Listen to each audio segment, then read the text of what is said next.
You got the call. The school wants to evaluate your child. And suddenly you're wondering what that even means, what's going to happen next, and how to make sure your child gets exactly what they need. I'm a clinician, a PhD trained researcher, and a caregiver. I've worked with families across education and healthcare, and I've seen how confusing and one-sided the process can feel when you don't know the system. That's why I created the Advocacy Table, to help parents like you show up informed, confident, and ready to advocate. Let's break down exactly what happens during an IEP evaluation and how to protect your child every step of the way. Written consent. The very first step in the IEP evaluation is written consent from you, the parent or guardian. This is not just a formality, it's a legal requirement under the IDEA Act, which protects your rights and your child's rights. Before you sign anything, it's important to understand what the school is proposing to evaluate and why. You have every right to ask questions like, what areas will be assessed? How will this be evaluated? Who's going to be involved? And how will the results be used? Don't feel pressured to sign immediately. Take your time to review the consent form carefully. Remember, giving consent means you are agreeing to the evaluation plan, but you're also taking an active role in the process. You're not being difficult. You're being a thoughtful, informed participant in your child's education. Step 2, the evaluation team begins. Once you've given consent, the evaluation team begins their work. This team usually includes a variety of professionals who each bring their own expertise to understand your child's unique needs.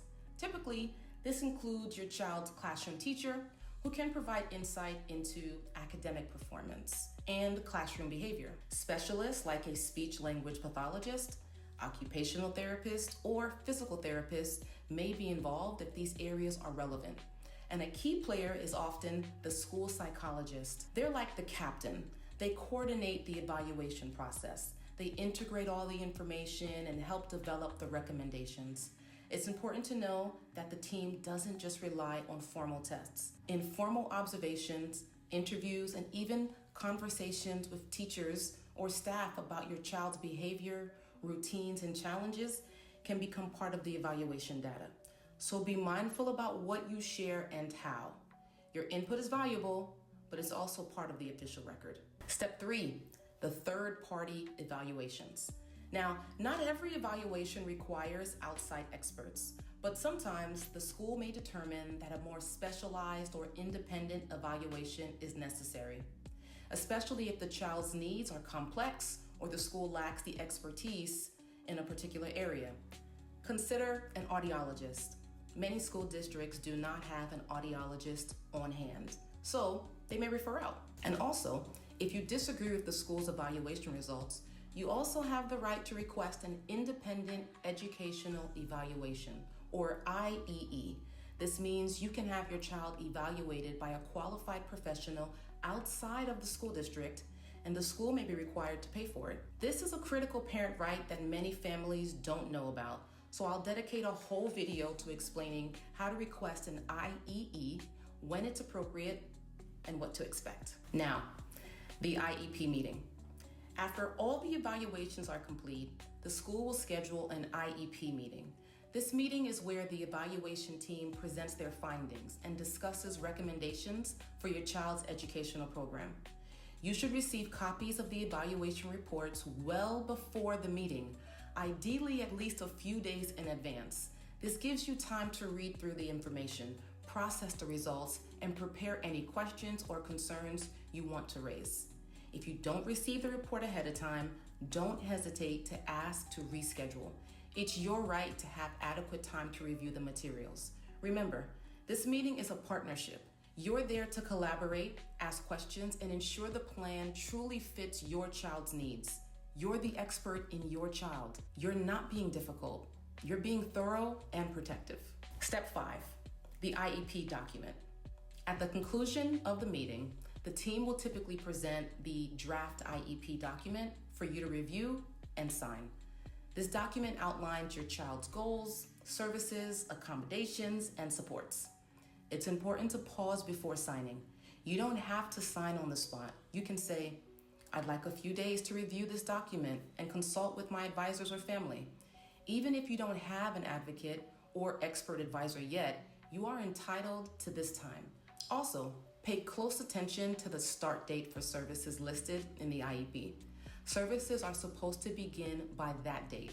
If they don't, that's a problem and something you should and can advocate about to make sure your child receives timely support. Step 6, delays in service. If services don't start on time, your child may be eligible for compensatory services. These are extra sessions or supports provided to make up for the time your child missed receiving services that they were entitled to. Compensatory services might happen over the summer, after school, or even at home, whatever is best to meet your child's needs. This isn't about blaming anyone. The IEP is a legal agreement. Both the school and the family have responsibilities to uphold. If delays happen, it's important to address them promptly to ensure your child's progress isn't interrupted. Step 7, annual reviews. The IEP is not a one-time event. The school is required to review your child's IEP at least once a year to discuss progress and make any necessary changes or updates. But you don't have to wait until the annual review if something isn't working or if your child's needs change. You have the right to request an IEP meeting at any time. All it takes is a simple written request. Being proactive and asking for a meeting when you have concerns is a key part of effective advocacy and making sure your child's education stays on track. So, if you're starting at the consent form wondering what happens next, now you know. You're not just a participant in the process, you are a vital partner and an advocate for your child. You lead the ship. In my next video, I'll talk about what to do if you don't agree with the IEP results. Because disagreements happen, and you have a right to know what your options are to ensure your child's needs are met. For now, be sure to download my free IEP evaluation timeline checklist listed below. And if this video helped you, please share it with another parent who could use some clarity and confidence. You've got this. You're not alone.